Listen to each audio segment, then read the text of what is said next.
Hi friends, welcome to my channel. Friends, நம்ம சேனலை தொடர்ந்து பாருங்கள், சப்ஸ்கிரைப் பண்ணுங்கள். சப்ஸ்கிரைப் பண்ணிவிட்டு ஆளுங்கிற பட்டனையும் கிளிக் பண்ணிக்கோங்க. அப்போ தான் நம்ம வீடியோட நோட்டிஃபிகேஷன் உங்களுக்கு வரும். ஃப்ரெண்ட்ஸ், இந்த vlog பார்த்திங்கன்னா நான் வந்து சண்டே மார்னிங் தான் எடுத்துகிட்ருக்கேன்.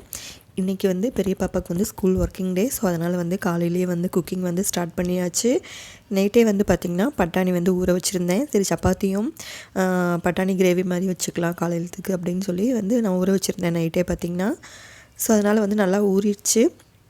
இப்போ டைம் பார்த்திங்கன்னா ஒரு 7:30 கிட்ட ஆச்சு. சரி, ஃபஸ்ட்டு வந்து இதை வந்து இன்றைக்கி பண்ணிடுவோம். மதியத்துக்கு வந்து பார்த்துக்கலாம். ஃபஸ்ட்டு இந்த பாப்பாவுக்குமே வந்து இன்றைக்கி சப்பாத்தி தான் வந்து கொடுத்து விட போகிறேன். அதனால் சரி, கொஞ்சம் பொறுமையாக வந்து செஞ்சுட்டா ஒன்றும் பிரச்சனை கிடையாது. இது டக்குன்னு வந்து ஒரு 1/4 மணி நேரத்தில் வந்து நம்ம செஞ்சும் முடிச்சிடலாம். ஸோ வந்து பட்டாணிக்கு தேவையான அளவு தண்ணி ஊற்றி உப்பு போட்டு வேக வைக்க போகிறேன். ஃபஸ்ட்டு ஒரு விசில் விட்டு எடுத்துக்கிட்டால் போதும், நமக்கு கரெக்டாக இருக்கும். ஏன்னா வந்து சுண்டல் தான் லேட் ஆகும் வேகிறதுக்கு. பட்டாணி பார்த்திங்கன்னா ஒரு விசில் விட்டாவே நல்லா நமக்கு மலர்ந்து வெந்து வந்துடும். அந்த கேப்பில் பார்த்திங்கன்னா வந்து காஃபிக்கு வந்து பாலும் சூடு பண்ணி வச்சுருந்தேன். பாலும் சூடாயிருச்சு. ஸோ எனக்கும் ஹஸ்பண்டுக்கும் வந்து காஃபி போட்டுட்ருக்கேன். காஃபி போட்டு குடிச்சிட்டு அதுக்கப்புறமா வந்து சமைக்கிற வேலையை வந்து நம்ம பார்க்க வேண்டியதான்.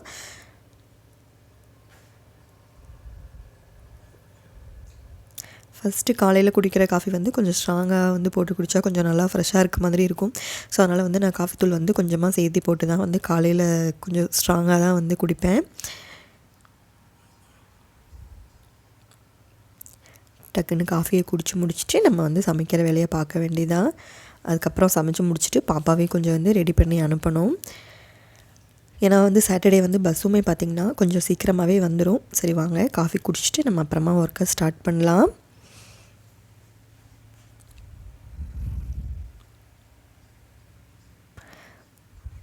ஸோ வாங்க நம்ம வந்து இனி அடுத்து நம்ம ஒர்க்கை பார்ப்போம். இப்போ பாருங்கள், பட்டாணி வந்து விசிலும் அடங்கிடுச்சு. சரி, அதை ஒரு வேறு பாத்திரத்தில் மாற்றி வச்சிடலான்னு வேறு பாத்திரத்தில் மாற்றி வச்சிட்டேன். ஏன்னா இந்த குக்கர் வந்து நம்ம வேறு எதுவுமே பண்ணல. அதனால் சரி, சும்மா வந்து கழுவி வச்சிட்டா போதும்.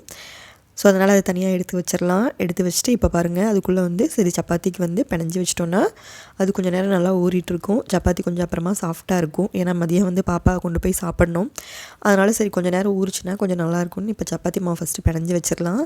பிணைஞ்சி வச்சுட்டு அதுக்கப்புறமா நம்ம அந்த கிரேவிக்கு ரெடி பண்ணிடலாம்.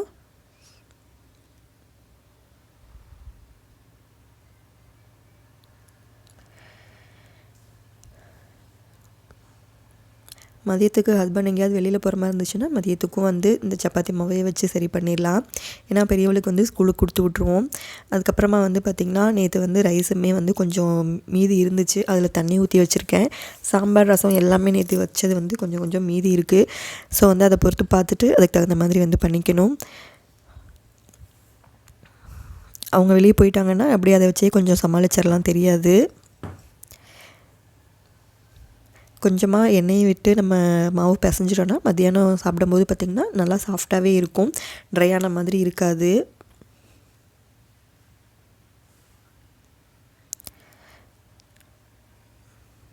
நல்லா மிக்ஸ் பண்ணி தண்ணி கொஞ்சம் வந்து நல்லா கொஞ்சம் கொல கொலன்னு இருக்க மாதிரியே பிணைஞ்சிட்டா தான் வந்து நல்லாயிருக்கும் சப்பாத்தி. ஸோ பாருங்கள், இப்போ நான் நல்லா வந்து மாவு பிணைஞ்சி எடுத்துகிட்டு வந்தாச்சு. மாவு பிணைஞ்சதுக்கப்புறமா லைட்டாக வந்து எண்ணெய் தெளித்து மேலே அப்படியே தடவி விட்டுருவேன்.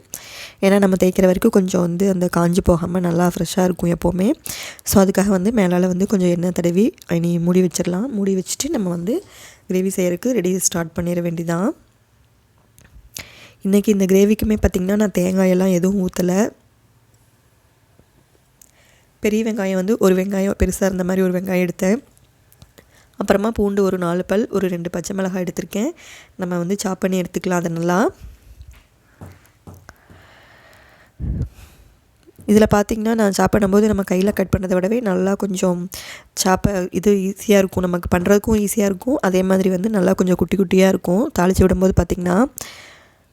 ஸோ பாருங்கள், கொஞ்சமாக வந்து இதாகாமல் இருக்குது. அதையும் நம்ம போட்டு வந்து ஃபுல்லாக பிளெண்ட் பண்ணி எடுத்துக்கலாம். இப்போ பிரியாணிலாம் செய்யும்போது பார்த்திங்கன்னா இதில் தான் நான் வந்து யூஸ் பண்ணிக்குவேன். நிறையா கொஞ்சம் இது பண்ணும்போது இதில் ஈஸியாக இருக்கும் நம்ம எடுக்கிறதுக்கு, கட் பண்ணுறத விடவே. இப்போ வாங்க தாளித்து விட ஆரம்பிச்சிடலாம். கொஞ்சமாக எண்ணெய் விட்டுக்கிறேன். எண்ணெய் விட்டுட்டு இதில் ஒரு பட்டை, ஒரு 2 கிராம்பு, ஒரு பிரியாணி இலை, கொஞ்சமாக சோம்பு போட்டு தாளிச்சிக்கலாம். நம்ம பேஸ்ட் பண்ணி எதுவுமே போட போகிறதில்ல, சும்மா தாளித்து விடுறது மட்டும்தான். அது வந்து ஒரு ஸ்மெல்லுக்காக போடுறது தான். மற்றபடி வந்து பெருசாக அதில் எதுவும் நமக்கு இது இருக்காது. கொஞ்சம் கொஞ்சமாக தானே போடுறோம். அதை போட்டுட்டு அது வணங்கினதுக்கப்புறமா வெங்காயம் வந்து நம்ம சாப் பண்ணி வச்சுருந்தோம் பாருங்கள், அதையும் நான் போட்டுட்டேன். இப்போ இப்படி சாப் பண்ணி எடுக்கும்போது பார்த்திங்கன்னா பூண்டு வந்து கண்ணுக்கே தெரியாது, சாப்பிடும்போது வந்து நமக்கு அந்த பூண்டு போட்ட இதே தெரியாது. ஆனால் வந்து நல்லா அந்த பூண்டோட ஸ்மெல் வந்து நமக்கு நல்லாயிருக்கும். அப்புறம் நம்ம வந்து நல்லா வந்து ஃபைனாக வந்து நம்ம சாப் பண்ணி போடும்போது பார்த்திங்கன்னா நமக்கு வந்து ஃபுல்லாகவே அது பிளெண்ட் ஆயிரும் நமக்கு அந்த கிரேவியில் பார்த்திங்கன்னா ஆனியனுமே. அதே மாதிரி அந்த இதிலேயே போட்டு சாப்பர்லேயே போட்டு நான் வந்து ஒரு சின்ன தக்காளியாகவும் சாப் பண்ணி எடுத்துட்டேன். இதுவுமே பார்த்திங்கன்னா இப்போ முழுசாக நமக்கு இருக்காது, நம்ம கிரேவி வைக்கும்போது பார்த்திங்கன்னா ஃபுல்லாக வந்து அது கூட வந்து பிளெண்ட் ஆயிரும். இது வந்து நல்லா பச்சை வாசம் போகட்டும், கொஞ்சம் சுருங்கட்டும், அது வரைக்கும் நல்லா வணக்கி விட்டுட்டு அதுக்கப்புறமா வந்து கொஞ்சமாக வந்து மஞ்சத்தூள் ஆட் பண்ணிட்டேன். இது பார்த்திங்கன்னா குழம்பு மிளகாத்தூள் தான் வந்து நான் ஆட் பண்ணுறேன். இதிலேயே வந்து மல்லியும் போட்டு தான் அரைச்சிருக்கேன். அதனால் வந்து நான் மல்லி வந்து தனியாக ஆட் பண்ணல. காரத்துக்கு எல்லாமே இது மட்டும்தான், குழம்பு மிளகாத்தூள் மட்டும்தான் ஒரு 2 ஸ்பூன் அளவுக்கு வந்து நான் போட்டிருக்கேன். இது பார்த்திங்கன்னா ரொம்ப காரமும் இருக்காது, மைல்டாக இருக்கும், காரம் இல்லாமையும் இருக்காது, கரெக்டாக இருக்கும். சப்பாத்திக்கு வந்து இந்த அளவில் இருந்தால் கரெக்டாக இருக்கும். ரைஸுக்கு வந்து இது அவ்வளோவா வந்து நல்லா இருக்காது. சப்பாத்தி பூரி இதுக்கெலாம் வந்து இது சூப்பராகவே இருக்கும். இப்போ பாருங்கள், அது ஃபுல்லாக வந்து நம்ம கலந்து விட்டதுக்கப்புறமா நம்ம பட்டாணி வேக வச்சுருந்தோம் பாருங்கள், அந்த தண்ணியோடவே அப்படியே ஆட் பண்ணிக்கலாம். இந்த தண்ணி வந்து நல்லா கொஞ்சம் சுண்டி வந்து ஃபுல்லாக வந்து அந்த பட்டாணியும் அந்த மசாலா எல்லாம் வந்து பிளெண்ட் ஆகட்டும், அது வரைக்கும் வந்து விட்டுடலாம். ரொம்ப ட்ரையாக விட்டாலும் ஒன்றும் இருக்காது. அந்த எண்ணெய் பிரிஞ்சு வர மாதிரி இருக்கும் பாருங்கள், அந்த எண்ணெய் பிரிஞ்சு வந்ததுக்கப்புறமா ஆஃப் பண்ணிட்டா கரெக்டாக இருக்கும் நம்ம சப்பாத்திக்கு வச்சு சாப்பிட்றதுக்கு. இப்போ ஏதாவது ஃப்ரைட் ரைஸ், தக்காளி சாப்பாடு அந்த மாதிரி வைக்கிறோன்னா நம்ம வந்து ஃபுல்லாக தண்ணியே இல்லாமல் அப்படியே ட்ரை பண்ணி எடுத்துட்டோன்னா அதுக்கு வந்து சூப்பராக இருக்கும். நம்ம தொட்டு சாப்பிட்ற மாதிரி இருக்கும், எடுத்து சாப்பிட்டுக்கிற மாதிரி அதுக்கு நல்லாயிருக்கும். இப்போ சப்பாத்திக்குனால கொஞ்சம் சரி லிக்விட் மாதிரி இருந்தால் நல்லாயிருக்கும் அப்படின்னு சொல்லி நான் இந்த அளவுலையே ஆஃப் பண்ணிடுறேன். பூரிக்குனா நம்ம இன்னும் கொஞ்சம் கூட ட்ரை பண்ணி எடுத்துக்கலாம், நல்லாயிருக்கும் டேஸ்ட்டு, நமக்கு கன்சிஸ்டன்சியும் அது கரெக்டாக இருக்கும். இப்போ பாருங்கள், நான் வந்து குழம்ப வந்து மாற்றி எடுத்து வச்சிட்டேன். இனி வந்து பாப்பாவுக்கு வந்து சப்பாத்தி போட்டு கொடுத்துட வேண்டியதான். இன்றைக்கி வந்து அவள் ஸ்கூலுக்கு லஞ்சுக்குமே வந்து சப்பாத்தி தான் எடுத்துகிட்டு போக போகிறாள். ஸோ அதனால் வந்து அவளுக்கும் வந்து சேர்த்து தான் வந்து போடணும். இப்போ சாப்பிட்றதுக்கு 2 சப்பாத்தி போட்டு மீதி வந்து பாக்ஸுக்கும் போட்டு வச்சுட்டு அதுக்கப்புறமா எல்லோரும் இன்னும் வந்து தூங்கி வந்து எந்திரிக்கலாம். குட்டி பாப்பா வந்து இன்னும் தூங்கிட்டு இருக்கா. அவள் எந்திரிச்சதுக்கப்புறமா ஒரு 9 மணிக்கு மேலே எங்களுக்கு சப்பாத்தி போட்டு எடுத்துக்குவேன். இப்போ பாப்பாவுக்கு டிஃபனுக்கும் அவள் சாப்பிட்ற கலவை மட்டும் போட்டு எடுத்துட்டேன்.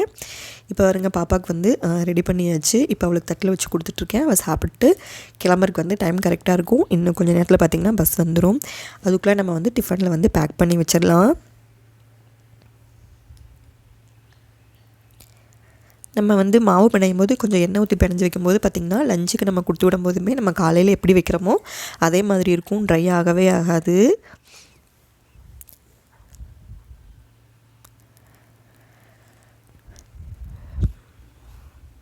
ஸோ அவ்வளோதான், அந்த மசாலா மட்டும் கொஞ்சம் வச்சு நம்ம வாட்டர் பாட்டில் மட்டும் வச்சிடலாம். இன்றைக்கி ஸ்நாக்ஸ் வேண்டான்னு சொல்லிட்டா, அதனால் வந்து இதை மட்டும் வச்சு பேக் பண்ணிட்டா போதும். இன்னும் வந்து ஒரு 5 மினிட்ஸ்க்குள்ளேயே பஸ் வந்துடும், டைம் ஆயிடுச்சு. க்ளோஸ் பண்ணி பேக்கில் எடுத்து டக்குன்னு பேக் பண்ணி வச்சுட்டு பாப்பாவை வந்து அனுப்பிச்சி விட வேண்டியதான்.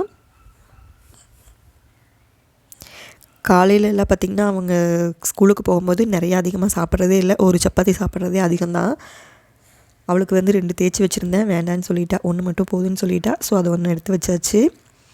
அவ்வளோதான், நம்ம பாக்ஸை வந்து பேக் பண்ணியாச்சு.